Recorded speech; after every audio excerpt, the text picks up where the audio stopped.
Hello students, जय हिंद। स्वागत है आप सभी का टीम निष्ठा पर। मैं हूं दीपेंद्र प्रताप सिंह। स्वागत करता हूं आप सभी बच्चों का आज के सेशन में। और आज हम लोग देखेंगे आपके जो असिस्टेंट प्रोविडेंट फंड वाला पेपर हुआ था, उसके जो मैथ्स के क्वेश्चन हैं उनका हम लोग डिस्कशन करने वाले हैं। ठीक है।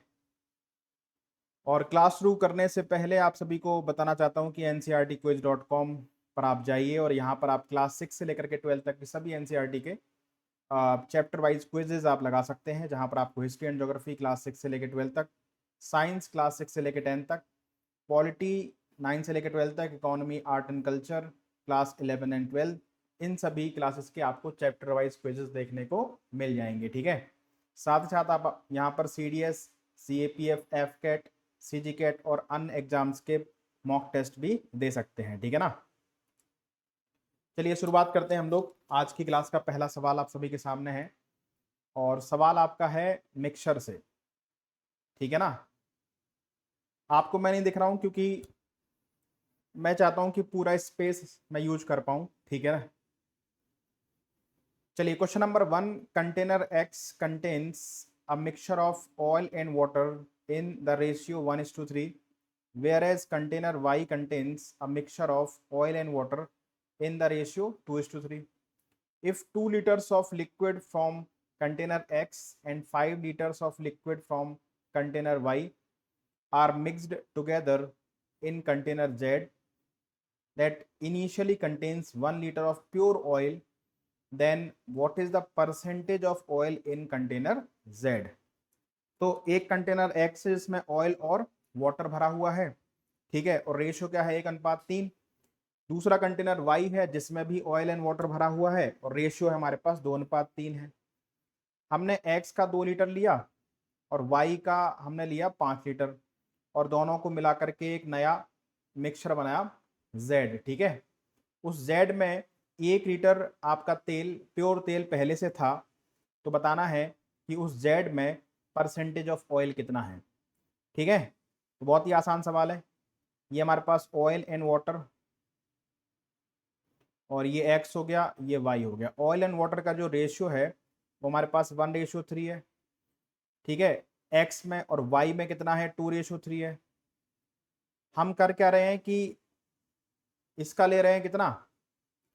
2 लीटर है ना, 2 लीटर्स। और इसका ले रहे हैं हम लोग कितना? 5 लीटर्स।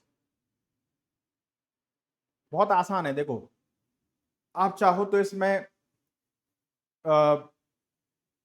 रेशियो इक्वल करके वैसे कर सकते हो, अदरवाइज कोई जरूरत नहीं है। देखो, अगर मैं देखूं कि X में ऑयल कितना है ना, तो ये है 1/4 इंटू कितना? 2 लीटर। 2 लीटर में कितना होगा भाई? तो ये हो गया हमारे पास 1/2 यानी 0.5 लीटर। तो जो X है उसका आपने 2 लीटर लिया, उस 2 लीटर में ऑयल कितना है? 0.5 लीटर। ठीक है। तो वाटर कितना होगा भाई? 1.5 लीटर। 2 लीटर में अगर 0.5 लीटर हमारा ऑयल है तो 1.5 लीटर क्या होगा? वाटर होगा। वाई की बात करें, वाई में ऑयल एंड वाटर का रेशियो 2:3 है और टोटल कितना लेना है इसका? 5 लीटर। तो इसमें अगर हम देखें कि ऑयल कितना है तो 2/5 इंटू 5 यानी ये कितना हो गया? 2 लीटर हो गया। अगर 2 लीटर हमारे पास क्या है? ऑयल है, तो वाटर कितना है? वाटर है आपका 3 लीटर, है ना। अब देखो क्या होगा कि जब आप इन दोनों को मिला करके एक नया सॉल्यूशन जेड बनाओगे तो उसमें क्या होगा? ऑयल ऑयल में मिल जाएगा, वाटर वाटर में। तो ऑयल कितना हमारे पास है? 2.5 लीटर। 2 लीटर वाई में, आधा लीटर या 0.5 लीटर एक्स में, तो 2.5 लीटर हमारे पास ऑयल आ गया।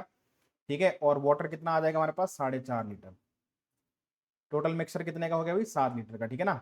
लेकिन इसमें कह रहा है कि वो 1 लीटर पहले से आपका ऑयल प्योर ऑयल है, यानी कि 8 लीटर के मिक्सचर में 3.5 लीटर क्या है? ऑयल है और 4.5 लीटर क्या है? पानी। तो ऑयल का जो परसेंटेज है वो कितना हो गया भाई? 3.5 लीटर है कितने में? 8 में। परसेंटेज निकालने के लिए 100 का मल्टीप्लाई। ठीक है ना। डेसिमल हटाओगे यहाँ पर 0 आ जाएगा। 20 100 को 80, 20 पंचे 100। और ये कितना हो जाएगा? 5 पंचे 25, 5 सी 15 और 2 17 बट्टे में 4, 4 चौक 16, 4 ती 12, 43 से एक ही ऑप्शन शुरू हो रहा है, ऑप्शन नंबर सी। ठीक है ना। तो एक तो ये तरीका है कि आप डायरेक्ट एक्स में कितना ऑयल है कितना वाटर है, ठीक है, इसको कर लीजिए। दूसरा तरीका क्या है, दूसरा तरीका ये है कि ऑयल एंड वाटर, ठीक है, जो हमारे पास कंटेनर एक्स था उसमें रेशो 1:3 था, इसका हमें 2 लीटर लेना है, और जो वाई है इसमें रेशो कितना हमारे पास है 2:3 है, और इसका कितना लेना है 5 लीटर। यहाँ पर अगर आप देखोगे तो 4 टोटल क्वांटिटी, यहाँ पर 5, लेकिन हमें क्वांटिटी किस रेशो में निकालनी है 2:5 में। तो 4:5 को आप 2:5 बनाओ। यहाँ पर क्या करोगे, पहले आप 5 का मल्टीप्लाई करोगे, यहाँ पर 4 का 1:1 बनाओगे, फिर इसके बाद यहाँ पर 2 का मल्टीप्लाई और यहाँ पर 5 का मल्टीप्लाई, तो कुल मिलाकर कितने का मल्टीप्लाई होगा 10 का। तो यहाँ पर भी हम लोग 10 का मल्टीप्लाई कर देंगे, और ये 5 को 20, तो यहाँ पर भी हम लोग 20 का मल्टीप्लाई कर देंगे, ठीक है ना। अब क्या होगा, ऑयल ऑयल में ऐड हो जाएगा, देखो ये 10 हो गया और ये 20, 10 और 20 कितना हो गया 30, ठीक है, ये 30 और ये 60 कितना हो गया भाई 90, ठीक है ना, 30 और 20 60 कितना हो गया 90, यानी पहले 5 का मल्टीप्लाई किया, 4 का, फिर 2 का, फिर 5 का, ठीक है ना। तो देखो ये अपने आप 2:5 में चेंज हो गया, 5 दूनी 10 का मल्टीप्लाई यहाँ पर भी किया, यहाँ पर भी किया, और इसके बाद यहाँ पर हमने 5 को 20 का मल्टीप्लाई किया, तो 20 और 20, 20 दूनी ये 40 हो गया, सॉरी है ना, ये 20 नहीं हुआ, ये 40 हो गया, 20 दूनी 40, तो 40 10 50, यानी अगर अपन रेशो देखें तो क्या आ गया 5:9 आ गया, ठीक है ना। अच्छा, यानी ये जो 7 लीटर मिक्सचर बना उसमें ऑयल एंड वाटर का जो रेशियो है वो 5:9 है। तो ऑयल कितना होगा भाई इसमें, इस 7 लीटर में होगा 5/14 × 7। देखो यहाँ से भी कितना आ रहा है 2.5 लीटर, 2.5 लीटर ऑयल है, इस 7 लीटर में 1 लीटर पहले से है, यानी कि ऑयल टोटल कितना हो गया 3.5 लीटर, और टोटल मिक्सचर कितना हो गया अभी हमारे पास 8 लीटर, क्योंकि 1 लीटर ऑयल पहले से है। तो ऑयल का परसेंटेज कितना हो गया भाई, 3.5 लीटर है कितने में 8 में, परसेंटेज निकालने के लिए 100 का मल्टीप्लाई, डेसी में हटाओगे 0 आ जाएगा, 20 को 80, 20 पंचे 100, ठीक है। यहाँ से भी अपन सॉल्व करेंगे तो 43.75% हमारे पास आ जाएगा। तो इस तरीके से भी आप सवाल को सॉल्व कर सकते हैं, ठीक है ना। Answer option number C. Next question number 2, a solid circular metallic disc of radius 12 inches and thickness 4 inches is melted and shaped into a solid disk of radius 16 inches. What is the thickness of new disk in inches? तो भाई melt कर रहे हो ना, तो volume क्या होगा बराबर हो जाएगा, ठीक है ना, किसका, ये जो आपकी सर्कुलर डिस्क है जिसकी रेडियस 12 इंच है, डिस्क यानी कि हमारे पास क्या हो गया सिलेंडर हो गया ना, तो इसका वॉल्यूम क्या हो जाएगा πr², रेडियस 12 इंच है, और जो थिकनेस है, थिकनेस बोल लो या हाइट बोल लो, इसकी थिकनेस 4 इंच है। तो ये जो वॉल्यूम है इसको मेल्ट करके आपने क्या किया है, एक सॉलिड डिस्क और बनाई है जिसकी रेडियस 16 इंच है, तो इसका वॉल्यूम π×r², और थिकनेस आपको बताना है यानी कि h बताना है। तो पाई से पाई कट गया, 4 से 4 बार कट गया, 4 से 3 बार गया, ठीक है ना, फिर 4×3 = 12, 4×4 = 16, h बराबर कितना आ गया भाई 9/4, यानी 4 दूनी 8, ठीक है ना, एक बचा, फिर 4 दूनी 8, 4 पंचे 20, यानी 2.25 इंचेस क्या होगी उसकी थिकनेस होगी, ठीक है ना। ऑप्शन नंबर 20 सवाल का उत्तर है। क्वेश्चन नंबर नेक्स्ट, इसमें देखोगे आप तो आपको टेबल दिख रही है ना, द नेक्स्ट 3 आइटम्स, यानी इस पर 3 क्वेश्चन दिए हुए हैं। The next 3 items are based on the following table which shows the earning and profit. Earning और प्रॉफिट किस में है, रुपीज 1000 करोड़ में है ना, अर्निंग भी रुपीज में है और प्रॉफिट भी रुपीज में है, ऑफ 4 कंपनीज ड्यूरिंग 2016 टू 2020। 2016 से लेकर 2020 तक एक कंपनी है, ठीक है ना, और कंपनी XYZ W, ये 4 कंपनी है, 2016 से लेकर 2020 तक इनकी अर्निंग और प्रॉफिट का आपको डेटा दिया हुआ है, ठीक है ना। पहला सवाल कह रहा है, मतलब क्वेश्चन नंबर 3 और DI का हमारा question number 1, how many of these companies earning increased by at least 20% the year 2020 in comparison to the year 2016। 2016 के कंपैरिजन में 2016 और 2020 का कंपैरिजन अगर किया जाए तो कितनी कंपनी है जिनका अर्निंग एटलीस्ट यानी कम से कम 20% इंक्रीज हुआ है। तो अगर हम एक्स को देखें तो 2016 में अर्निंग थी 100, 2020 में कितनी हो गई 130, तो 100 से 130 हो गई, तो क्लियर 30% हो गया। यानी ये कंपनी है जो हमारे काम की है, क्योंकि एटलीस्ट 20% बोला था, 100 से 130 सीधा सीधा 30% हो गया। तो एक कंपनी तो ये हो गई। वाई अगर देखें तो वाई की अर्निंग थी 95, है ना, और 96 हो गई, 95 96 हो गई ना, तो ये तो 1/95 यानी कि 10% के आसपास भी नहीं है, 1% के आसपास भी नहीं है, ठीक है ना। इसके बाद अगर अपन जेड देखेंगे तो जेड की अर्निंग थी 74 और कितनी होगी 89, तो 74 से 89 कितनी बढ़ गई भाई 15, है ना।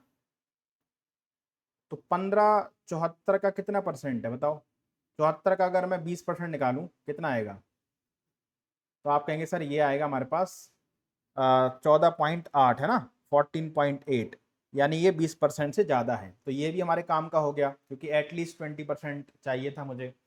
और डब्लू की अर्निंग 2016 में 50 थी और 50 से 2020 में 95 हो गई, लगभग दुगनी होगी ना, तो ये तो 20% से ज़्यादा है ही, ठीक है ना। तो ये एक कंपनी डब्ल्यू हो गई, एक जेड हो गई और एक्स हो गई, ये तीन कंपनियां ऐसी हैं जिनकी अर्निंग 20% से एटलीस्ट 20% तो है ही 2016 के कंपेरिजन में, 2020 को अगर कंपेयर करोगे, ठीक है ना। एक कंपनी को छोड़ दो चार में से, जिसकी वाई जो थी उसकी अर्निंग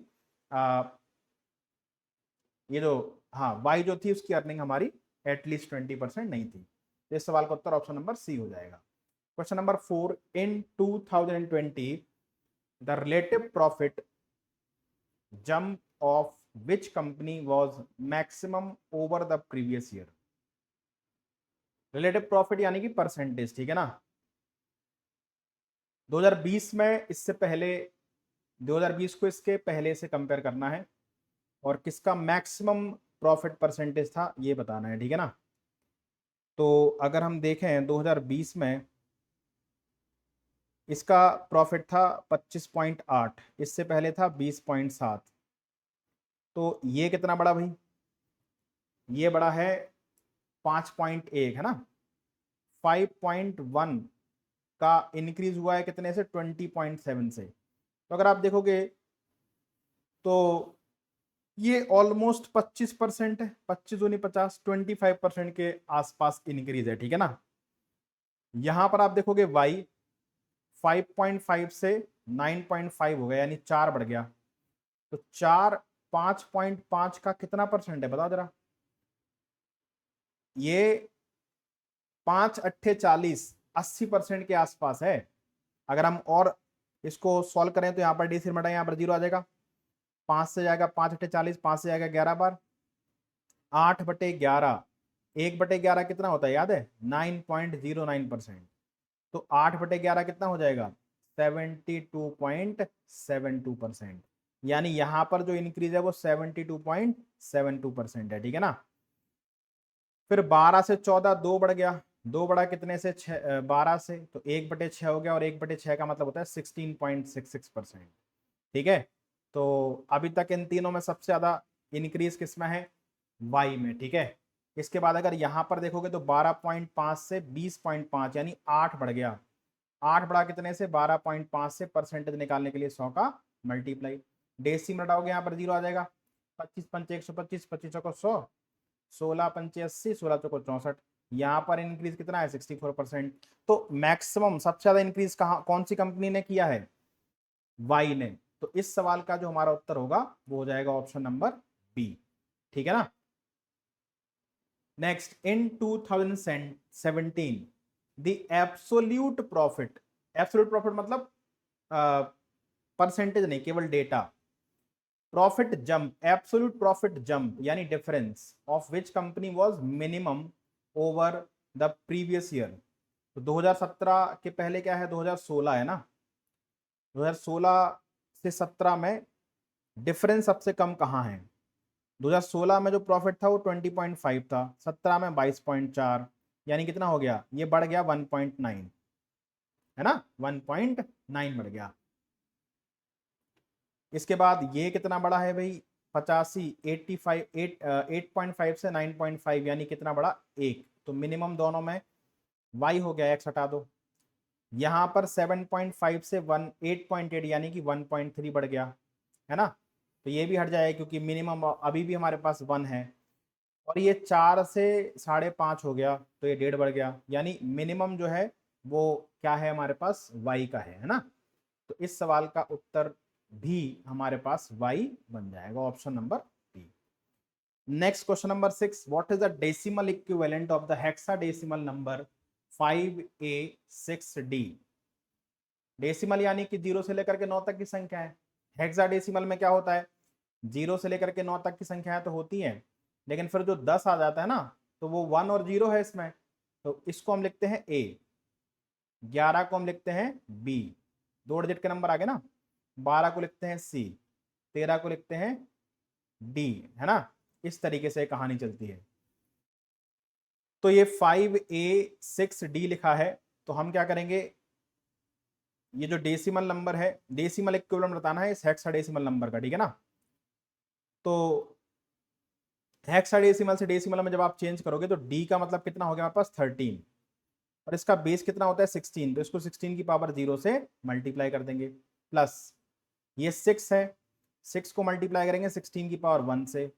ये a का मतलब कितना हो गया हमारे पास, 10 हो गया, 10 को मल्टीप्लाई करेंगे 16 की पावर 2 से, और 5 को मल्टीप्लाई करेंगे 16 की पावर 3 से, है ना। यहाँ पर इस तरीके चलते हैं, 16 की पावर 0, 16 की पावर 1, 16 की पावर 2, 16 की पावर 3, ठीक है ना। और क्यों, क्योंकि हम डेसिमल इक्विवेलेंट बता रहे हैं हेक्साडेसिमल नंबर का, तो हेक्साडेसिमल में बेस क्या होता है, 16 होता है, ठीक है ना। तो इसको आपको 16 की पावर से मल्टीप्लाई करना पड़ेगा।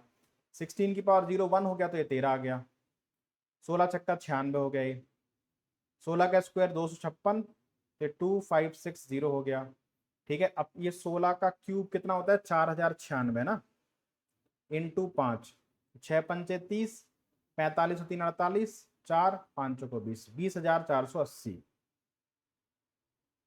ठीक है ना। इन सभी को ऐड कर लीजिए, 20,480 और 2560, 96 एंड 13, 6 और 3 9, इकाई अंक 9 है, यानी ऑप्शन नंबर बी और सी गलत हो गया, ठीक है ना।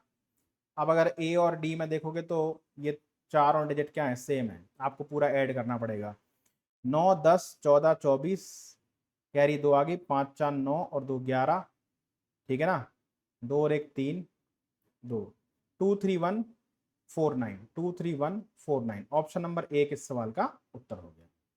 Question number 7, what is the length of the radius of the circle that passes through the point 0 0 0 3 and 2 0। तो अगर आप जानते होंगे कि 0 0 कहाँ पर होता है भाई, ये होता है जहां पर x और y एक्सिस दोनों क्या होते हैं, इंटरसेक्ट करते हैं, 0 0 है।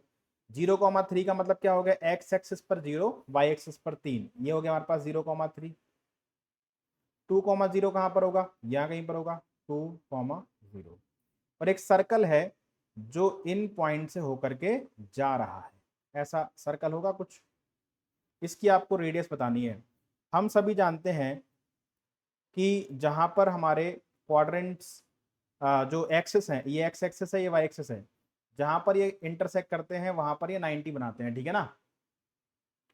तो अगर मैं इसको इससे मिला दूं तो ये एक सर्कल, सर्कल में 90 डिग्री तभी बनता है जब ये डायमीटर हो, क्योंकि सेमी सर्कल में बनाएंगे राइट एंगल होता है ना। यानी अगर ये हमारा इसको ओ मान लें, तो ये अगर ये ए है और ये बी है, तो ए भी हमारा क्या होना चाहिए, डायमीटर, तभी ये 90 डिग्री बन सकता है, सेमी सर्कल होगा। तो ए बी, देखो ये हमारे पास लेंथ 3 है, ये लेंथ 2 है, तो ये कितना हो जाएगा, पाइथागोरस थ्योरम से 3 का स्क्वायर 9, 2 का 4, यानी कि ये हमारे पास डायमीटर 13 आ गया, तो रेडियस कितनी आ जाएगी, √13/2 आ जाएगी। एकदम आसान सवाल था, कुछ भी नहीं था इस सवाल में, ठीक है। Next, suppose that x and y are distinct variable that take values from 1 2 3 4 5 6, what is the probability that the value of the expression xy plus x plus y is even।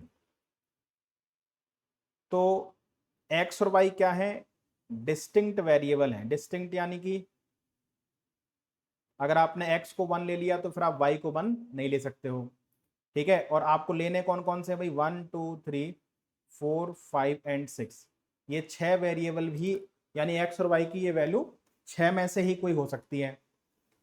तो प्रोबेबिलिटी क्या होती है भाई, favourable outcome, ये हमारे favour में कितने हैं, अपॉन टोटल आउटकम, है ना, favourable outcome upon total outcome, ये होती है हमारी प्रोबेबिलिटी, ठीक है। अब टोटल आउटकम सबसे पहले निकाल के रख लेते हैं। टोटल आउटकम, तो हमें दो 6 नंबर में से 2 नंबर चुनना है, लेकिन वो दोनों सेम नहीं होने चाहिए। तो एक को चुनने के 6 तरीके हो गए भाई। एक्स को तो आप 6 में से कोई भी नंबर चुन सकते हो, लेकिन जब आप दूसरा नंबर सेलेक्ट करोगे तो वो नंबर को सिलेक्ट करने का एक कम तरीका होगा। जैसे मान लीजिए आपने 1 सिलेक्ट कर लिया, तो अब दूसरा नंबर जो सिलेक्ट करना है y, वो आप 1 सिलेक्ट नहीं कर सकते हो, 2 3 4 5 में से, यानी 5 तरीके से आप सिलेक्ट कर सकते हो। तो टोटल हमारे पास कितने सिलेक्शन हो जाएंगे, 30, ठीक है ना। टोटल सिलेक्शन 30 हो जाएंगे। ये डाइस में आप जानते हो कि अगर 1 से लेकर 6 तक के नंबर आते हैं तो टोटल आउटकम बनते हैं 36। उस 36 में से क्या हुआ, 1 1 हट गया, 2 2 हट गया, 3 3 हट गया, 4 4 हट गया, 5 5 हट गया, 6 6 हट गया, वो 6 केस हट गए, इसीलिए यहाँ पर क्या बन रहे हैं, 30 केस बन रहे हैं, ठीक है ना। तो टोटल आउटकम हमारा 30 हो गया। अब चाहिए मुझे फेवरेबल।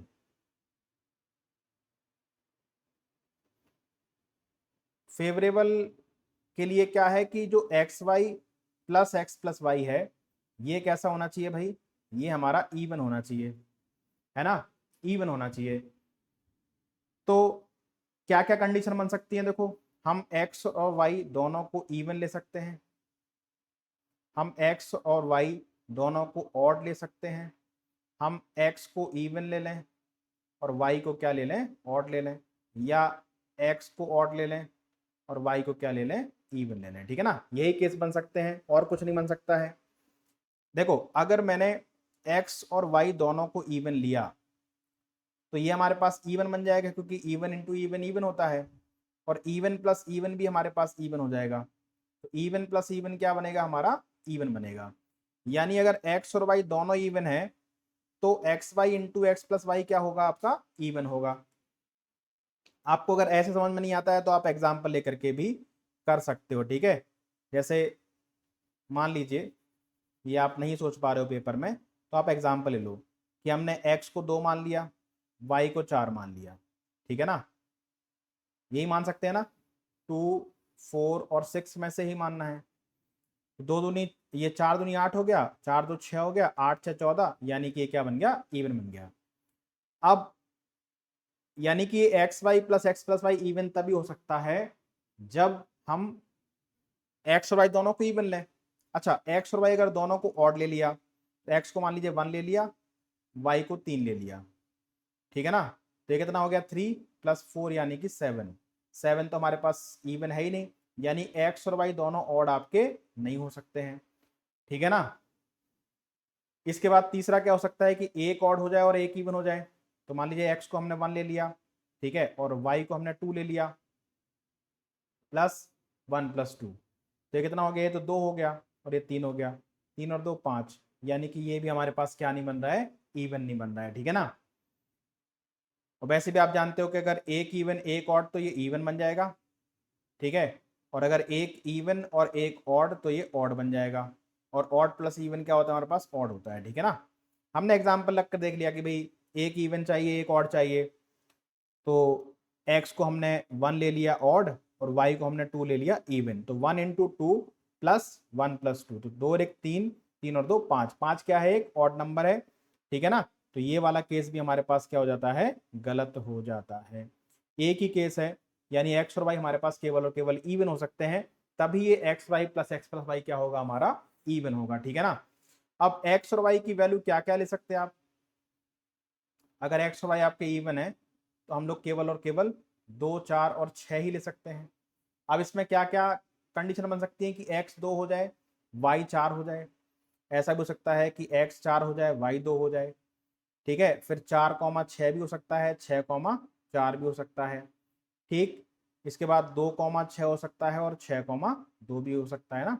तो ये फेवरेबल आउटकम हमारे पास कितने बन गए भाई, 4 और 2 6। ठीक है, तो अब जो प्रोबेबिलिटी आएगी वो क्या आएगी, फेवरेबल 6 है, टोटल 30 है, यानी 6 एकम 6, 6 पंचे 30, तो 1/5 इस सवाल का हमारा उत्तर हो जाएगा। 1/5 हमारे सवाल का आंसर बन गया। ठीक है ना। Next, suppose that a, b greater than 0 if the equation x, ये स्क्वायर है, ठीक है ना, x square plus ax plus b is equal to 0 has real roots namely alpha and beta, then which one of the following is correct. तो हम सभी जानते हैं कि हमारी जो क्वाड्रेटिक इक्वेशन होती है, x square a x square plus b x plus c बराबर 0, इसके दो रूट अगर अल्फा और बीटा हैं तो इनका सम क्या होता है, माइनस का बी अपॉन ए, और इनका प्रोडक्ट क्या होता है, सी अपॉन ए, ये होता है। ठीक है, तो अगर हमारी इक्वेशन एक्स स्क्वायर प्लस ए एक्स प्लस बी बराबर 0 है और इसके रूट अल्फा और बीटा हैं, तो सम ऑफ रूट हमारे पास क्या हो जाएगा, माइनस का ए, क्योंकि बी तो हमारे पास बी कितना है, प्लस का ए है ना, और ए कितना है 1, तो अल्फा प्लस बीटा क्या होता है, माइनस का बी अपॉन ए, यानी कि माइनस का ए हो गया। अल्फा इंटू बीटा यानी प्रोडक्ट ऑफ रूट क्या होता है, सी अपॉन ए, जो कि यहाँ पर क्या हो जाएगा, बी हो जाएगा। ठीक है ना। अब जरा एक बात देखो आप ध्यान से, यहाँ पर कह रहा है कि ए और बी दोनों क्या है, 0 से बड़े हैं। तो अगर मैं इसको देखूं कि अल्फा इंटू बीटा हमारे पास बी आ रहा है और बी क्या है, 0 से बड़ा है, यहाँ पर कह रहा है सवाल, यानी कि अल्फा इंटू बीटा हमारे पास ग्रेटर देन 0 है। तो अल्फा और बीटा ग्रेटर देन 0 का मतलब है पॉजिटिव, है ना। तो दो संख्याओं का प्रोडक्ट पॉजिटिव कब हो सकता है, जब दोनों पॉजिटिव हों, या फिर क्या हो, दोनों नेगेटिव हों, तभी हो सकता है। ठीक है ना, यानी कि अल्फा और बीटा आपके या तो 0 से बड़े हों और अल्फा और बीटा दोनों ही क्या हों, आपके 0 से छोटे हों। तो इस आधार पे हम आंसर कंफर्म नहीं कर पा रहे हैं। ठीक है ना। अब अगर हम इसको देखें कि alpha plus beta is equal to minus का ए, और ए और बी दोनों क्या है, 0 से बड़े, यानी कि ए पॉजिटिव है, तो जब पॉजिटिव का मल्टीप्लाई नेगेटिव में होगा, यानी ये हमारे पास क्या आ जाएगा, लेस देन 0 आ जाएगा, यानी अल्फा प्लस बीटा हमारे पास क्या है, लेस देन 0 है। अब दो संख्याओं का सम 0 से छोटा यानी नेगेटिव तभी हो सकता है, क्या इस कंडीशन में हो सकता है कि दोनों पॉजिटिव हों। अगर दोनों पॉजिटिव होंगे तो उनका सम कभी भी 0 से छोटा होगा ही नहीं, यानी ये वाली कंडीशन नहीं हो सकती है जब दोनों को मिला रहे हैं तो। और दोनों जब नेगेटिव होंगे अल्फा और बीटा, तब ये हो सकता है कि आपके अल्फा प्लस बीटा की वैल्यू नेगेटिव हो। ठीक है ना, तो ये कंडीशन आपकी एकदम सही है, यानी इस सवाल का उत्तर बन जाएगा हमारे पास ऑप्शन नंबर सी, कि alpha comma beta less than 0। ठीक है। Next question number 10, the ages of Mr. Kumar and his son are in the ratio 5:3. 15 years back, this ratio was 2:1. What was the age of Mr. Kumar when his son was born? तो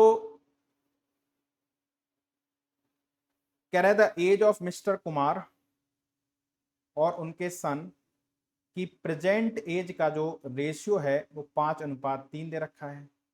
ठीक है ना, और कितने साल पहले की बात हो रही है, 15 साल पहले की, 15 ईयर्स अगो। इनका जो रेशियो था एज का वो 2:1 था। हम सभी लोग जानते हैं कि अगर दो लोग हैं, दो लोगों की जो एज का डिफरेंस होगा वो हर एक टाइम पर क्या होगा, सेम होगा, है ना, हर एक टाइम पर सेम होगा। यहां पर एज का डिफरेंस कितना है, 1 है, यहां पर एज का डिफरेंस कितना है, 2 है। ये डिफरेंस जो है एज का वो सेम होना चाहिए, दो लोग हैं अगर दो लोगों की एज का डिफरेंस सेम होना चाहिए। यहां पर 2 है तो यहां पर भी 2 बनाते हैं, ठीक है ना, 2 से मल्टीप्लाई करते हैं, तो ये 4 हो गया और ये 2 हो गया। अब देखो यहां से यहां तक कितने साल का डिफरेंस है, 15 साल का, जबकि यहां से यहां तक हमें कितने साल का डिफरेंस दिख रहा है, देखो ये 4 साल का था 5 का हो गया, या ये 2 साल का था 3 साल का हो गया। डिफरेंस कितना, एक की वैल्यू कितनी भाई, 15, एक की वैल्यू 15 है, तो present age of mister Kumar निकाली जाएगा 5, 5 की वैल्यू कितनी आएगी, 75 आएगी। और प्रेजेंट एज ऑफ सन निकाली जाए तो एक की वैल्यू 15 है, तो 3 की वैल्यू कितनी आ जाएगी, 45। तो सन की जो प्रेजेंट एज है वो 45 है, यानी वो 45 साल पहले पैदा हुआ होगा। तो 75 एज है मिस्टर कुमार की, उसमें से 45 अगर घटा दिया जाए तो जब इनका बेटा पैदा हुआ था तब मिस्टर कुमार की जो एज थी वो 30 साल थी, ठीक है ना। लेकिन मैं कहता हूं कि एज को सॉल्व करने का सबसे आसान तरीका है आपका एक्स वाला, है ना। एक्स मान करके सबसे आसान है कि मान लीजिए मिस्टर कुमार की जो एज थी वो 5x थी, है मतलब, है ना, और इनके बेटे की जो एज है वो 3x है। तो 15 साल पहले क्या होगा, इसकी एज 5x माइनस 15 और इनकी एज 3x माइनस 15, और जो रेशियो है वो 2:1 हो गया। तो ये हो गया 5x माइनस 15 बराबर 3 दूनी 6x माइनस 30, ठीक है ना। x बराबर कितना आ गया, 15 आ गया। तो ये 15 अपना 75 हो गया और ये 15 दिया 45 हो गया। लेकिन 45 साल पहले जो एज थी मिस्टर कुमार की वो 30 साल थी। तो एक्स इसका सबसे अच्छा तरीका है। आप रेशियो से भी कर सकते हो, एक्स मान के भी कर सकते हो, ठीक है ना। Question number 11, P Q and R S R chord on a circle centered at O. Suppose A is the point of intersection of PQ and RS. Which of the following statement is are correct? तो किसी circle की दो cord हैं PQ और RS, ठीक है ना, अलग अलग कॉर्ड है। सर्कल का सेंटर O है और PQ और RS का जो इंटरसेक्शन पॉइंट है वो A है। A is the intersection point of PQ and RS. तो कह रहा है which of the following statement is are correct. तो इनमें से कौन सा स्टेटमेंट सही है। पहला कह रहा है if A and O coincide then the four parts of the circle produced by the chord shall always have equal area। बिल्कुल सही बात है। क्या है कि अगर O और A दोनों coincide हो गए तो जो सेंटर है वो A हो गया, यानी कि जो O है वो A के बराबर हो गया। तो इनका जो कॉर्ड का इंटरसेक्शन पॉइंट था वो तो ए था। तो एक कॉर्ड मान लीजिए ये हो गया आपकी पी क्यू। तो इसने क्या किया होगा, अब तो ये डायमीटर हो गया, इसने सर्कल को दो इक्वल पार्ट में बांट दिया। दूसरी कॉर्ड आपकी हो गई आपकी आर एस, कैसे भी बना लो आप आर एस को, ये भी आपका डायमीटर हो गया। तो हम जानते हैं कि ये जो सर्कल का एरिया है वो 4 इक्वल पार्ट में डिवाइड हो जाएगा, ठीक है ना। तो पहला स्टेटमेंट एकदम सही है। दूसरा कह रहा है कि if A and O do not coincide, A और ओ अगर क्वाइंसाइड नहीं करते हैं then two of the four parts of the circle produced by the chords shall always have equal area. ये वाला भी सही हो जाएगा। क्यों, क्योंकि अगर मान लीजिए एक सर्कल है, सर्कल का सेंटर ओ है, ठीक है। अब एक अगर हमने कॉर्ड इस तरीके से बना दी पी क्यू, तो इसने क्या किया, इसने सर्कल के एरिया को दो पार्ट में डिवाइड कर दिया। अब वो दो पार्ट इक्वल हैं यानी ये नहीं पता, ठीक है ना। लेकिन जब हम दूसरी कॉर्ड कहीं से भी ड्रॉ करते हैं, मान लीजिए ये आर ये एस हो गया और ये दोनों एक दूसरे को कहां पर इंटरसेक्ट कर रहे हैं, ए पर। तो अब आप देखोगे कि इसका इसका और इसका एरिया आपस में क्या हो जाएगा, बराबर हो जाएगा। जो अपोजिट एरिया होंगे वो चार में से कोई भी दो अपोजिट एरिया आपके आपस में बराबर हो जाएंगे, ठीक है ना। इस तरीके से हमारे पास क्या हो सकता है, एरिया इक्वल हो सकता है। तो ये वाला स्टेटमेंट हमारे पास सही है, ये वाला भी सही है। इस सवाल का उत्तर बनेगा हमारे पास बोथ 1 एंड 2, ठीक है ना। चारों एरिया बराबर नहीं होंगे, चार में से कोई भी दो एरिया आपस में बराबर हो जाएंगे, ठीक है ना। चलिए question number 12, P Q R S and T are 5 friends, the mean of weight of PQR and S is 50 kg। तो P plus Q plus R plus S इनका जो मीन है चार लोगों का वो 50 है। टोटल कितना हो गया, 50 into 4 200। And where is the mean weight of Q plus R plus S and T, mean weight of PQRST is also 50 kg, यानी इन चारों का वेट भी टोटल 200 हो गया। Then which of the following statement is are correct. देखो अगर मैं इसमें से इसको हटा दूंगा तो ये minus minus minus minus minus है ना, ये जाएगा ये जाएगा ये जाएगा, यानी P माइनस टी बराबर 0, यानी P बराबर क्या आ जाएगा, T आ जाएगा। तो इसके अलावा और कुछ नहीं कर सकते हम लोग। कह रहा था weight of T is 50 kg, ये नहीं पता मुझे। The weight of P and T are equal, हाँ ये तो पता चल रहा है कि P और T दोनों का वेट क्या है, इक्वल है। लेकिन उनका वेट 50 kg ही है या कितना है ये हमें नहीं पता है, ठीक है ना। इसलिए ओनली टू इस सवाल का हमारा उत्तर बन जाएगा। Question number 13, P Q R S T U V and W are sitting in a row facing north. P and S are neighbors. W is a neighbor of both Q and U. T is a neighbor of R and V. If there are 4 people between P and V, how many people are there between P and R? ठीक है ना। तो ये setting arrangement है simple सी। सब लोग north में face किए हुए हैं, 1 2 3, कितने लोग हैं? 1 2 3 4 5 6 7 8, 1 2 3 4 5 6 7 8, सबका फेस कहाँ पर है? नॉर्थ की तरफ, ठीक है ना। P Q R S T U B W है, कौन कौन कहाँ कहाँ बैठा है ये नहीं पता मुझे। आप कह रहे हैं कि P and S R neighbours, यानी कि पी और एस हमेशा एक साथ बैठेंगे, या तो इस तरीके से होंगे या फिर इस तरीके से होंगे, ठीक है, जहां भी होंगे ये एक साथ बैठेंगे। W is a neighbour of both Q and U। जो W है वो नेबर है दोनों Q और U का, यानी कि या तो इस तरीके से होगा या फिर इस तरीके से होगा, ठीक है। T is a neighbour of R and B। अभी तक यहां से कुछ पता नहीं चल रहा है कि P और S Q W U के बीच में क्या रिलेशन है ना। इसके बाद T is a neighbour of R and B, तो ऐसा भी हो सकता है और ऐसा भी हो सकता है, ठीक है ना। अभी तक किसी में भी कोई भी कनेक्शन नहीं आया। आप कह रहे हैं if there are 4 people between P and B, आप कह रहे हैं कि P और V के बीच में 4 लोग हैं, ठीक है। P और V के बीच में 4 लोग हैं, यानी कि P 1 2 3 4, P और V के बीच में 4 लोग हैं, ठीक है ना। और क्या हो सकता है भाई, अब ये है कि जो P और S है वो एक साथ रहेंगे, Q W U एक साथ रहेंगे और R T V एक साथ रहेंगे, है ना, इस तरीके से है। तो अगर ऐसा हो जाए कि मान लीजिए V है, फिर आगे T है और ये R है, इस तरीके से बैठ जाए, ठीक है ना। और यहां पर S बैठ जाए क्योंकि P और S नेबर हैं, और इसके बाद बैठ जाए आपका Q W U, चाहे Q W U बैठ जाए और चाहे U W Q बैठ जाए, कोई अंतर नहीं है। तो अब देखो P और V के बीच में 4 लोग हैं, ऐसे ही बन सकते हैं भाई 4, क्योंकि P और S तो आपस में अगर इस तरीके से यहां पर बिठा दोगे S और P को, तो फिर यहां पर कौन बैठेगा, है ना। अगर मान लीजिए इधर आपने V बिठा दिया, V और इनके बीच में 4 लोग हैं ना, यहां पर V बिठा दिया आपने, सॉरी, फिर आपको 4 लोग और चाहिए, अगर आप S को इधर बिठा दोगे तो वो बन नहीं पा रहा है, ठीक है ना। तो यही हमारे पास एक केस बन रहा है, ठीक है। कह रहा है how many people are there between P and R, तो 1 2 3 4 5 6, P और R के बीच में कितने पीपल हैं? 6, ठीक है ना। ये हमारे पास बन जाएगा।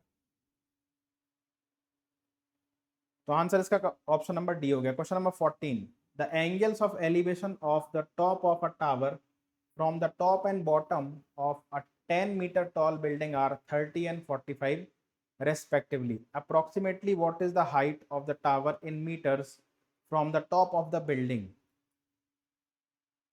तो एक तो टावर है और एक बिल्डिंग है, ठीक है ना। बिल्डिंग कितनी है भाई? 10 मीटर की बिल्डिंग है, मान लो ए भी आपकी बिल्डिंग है, और एक टावर है।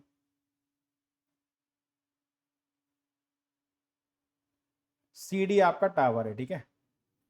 The angle of elevation of the top of a tower, ठीक है ना, टॉप ऑफ अ टावर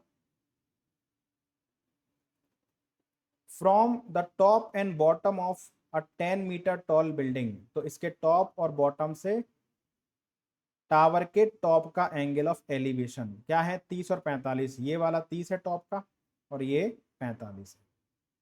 देखो ये और ये आपस में बराबर हो जाएंगे ना। ये 10 है तो ये भी हमारे पास 10 हो जाएगा, ठीक है। अब देखो ये 30 है तो ये 1 हो गया, इसको कुछ ई बोल दो, है ना, और ये √3 हो गया।